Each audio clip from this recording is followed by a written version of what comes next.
আসসালামু আলাইকুম রহমতুল্লাহি ওবারাকাতু। মহান রব্বুল আলমিনের দরবার ছাড়া আমাদের আর কোনো দরবার নেই, তাই সর্বক্ষেত্রে তার নিকটে আমাদের চাওয়া পাওয়া এবং তার নিকটে চাইতে হবে। আর মহান রব্বুল আলমিন আমাদের রাসূল করিম সাল্লাল্লাহু আলাইহি সাল্লামের মাধ্যমে আমাদেরকে শিখিয়েছেন কিভাবে চাইতে হবে। রাসূল করিম সাল্লাল্লাহু আলাইহি সাল্লাম বিভিন্নভাবে আমাদেরকে চাওয়ার পদ্ধতি শিখিয়েছেন, যেভাবে চাইলে মহান রব্বুল আলমিন খুব দ্রুত দোয়া কবুল করেন, আশা পূরণ করেন। সুপ্রিয় দর্শক, আজকে এমন একটি পদ্ধতির কথা বলবো যে পদ্ধতি গ্রহণ করে আল্লাহ রব্বুল আলমিন করে চাইলে আল্লাহ রব্বুল আলমিন দিয়ে দেন।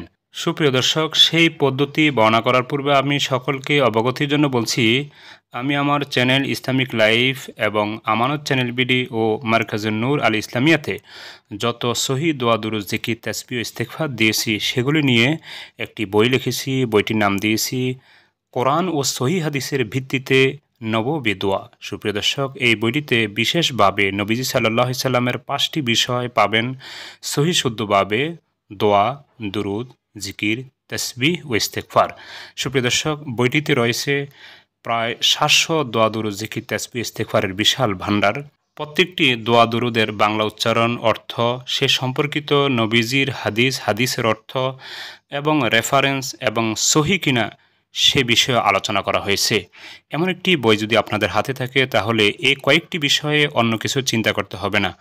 সুপ্রিয় দর্শক, শুধু তাই নয়, কোরআনুল কারিমে যত দোয়া ইস্তেগফার আল্লাহ রাব্বুল আলামিন উল্লেখ করেছেন সেগুলিকেও এই বইয়ে উল্লেখ করা হয়েছে বাংলা উচ্চারণ অর্থ সহ। আশা করি আপনারা বইটি সংগ্রহ করবেন। বইটি সংগ্রহ করতে হলে স্ক্রিনে দেওয়া নম্বরে কল দিলে কুরিয়ারের মাধ্যমে আপনার হাতে পৌঁছে দেওয়া সম্ভব হবে ইনশাআল্লাহ। সুপ্রিয় দর্শক, দোয়া কবুলের জন্য প্রিয় নবী সাল্লাল্লাহু আলাইহি সাল্লাম যে বিশেষ এক পদ্ধতি শিখিয়েছেন যাহা সহিহ হাদিসে বর্ণিত, তা হলো হযরত সাদ ইবনে আবি ওয়াক্কাস রাদিয়াল্লাহু আনহু হতে বর্ণিত। তিনি বলেন, একজন বেদুইন রাসূল করিম সাল্লাল্লাহু আলাইহি সাল্লামের সমীপে এসে নিবেদন করল, আমাকে এমন একটি কথা বা বাক্য শিখিয়ে দিন যা আমি বলবো। তো তিনি বললেন, তুমি বলো, লা ইলাহা ইল্লাল্লাহু ওয়াহদাহু লা শারীকা লাহ, আল্লাহু আকবার কাবীরা, ওয়ালহামদুলিল্লাহি কাসীরা, ওয়াসুবহানাল্লাহি রাব্বিল আলামিন, ওয়ালা হাওলা ওয়ালা কুওয়াতা ইল্লা বিল্লাহিল আজিজিল হাকীম। সুপ্রিয় দর্শক, এই কথা শুনে বেদুইন ব্যক্তিটি বলল, হে আল্লাহর রসুল, এগুলি তো আমার প্রভুর জন্য, অর্থাৎ এই বাক্যগুলির মধ্যে রয়েছে একমাত্র আমার প্রভুর প্রশংসা, তো আমার জন্য কি?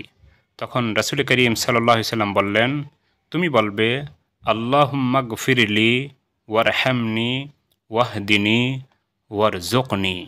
এই হাদিস থেকে বোঝা গেল উল্লিখিত জিকিরগুলো আদায় করার পর যে কোনো দোয়া করলে দোয়া কবুল হবে। সুপ্রিয় দর্শক, প্রিয় নবী সাল্লাল্লাহু আলাইহি সাল্লাম ওই বেদুইন ব্যক্তিকে এই দোয়াটি শিখিয়ে দিয়েছেন, আল্লাহুম্মা গফিরলি ওয়ারহামনি ওয়াহদিনি ওয়ারজুকনি, অর্থাৎ হে আল্লাহ, আপনি আমাকে ক্ষমা করুন, আমার প্রতি দয়া করুন, আমাকে সৎপথ প্রদর্শন করুন ও আমাকে জীবিকা দান করুন। সুপ্রিয় দর্শক, যে কোনো বিষয়ে দোয়া করলে আগে ওই জিকিরটি করে নেবেন, তারপর এই দোয়াটি করতে পারেন, অথবা আপনার ভাষায় অথবা কোরআন হাদিস থেকে অন্য কোনো দোয়া করতে পারেন। আল্লাহ তাআলা সকলকে এই সহিহ হাদিসের উপর আমল করার তৌফিক দান করুন, আমিন। আসসালামু আলাইকুম।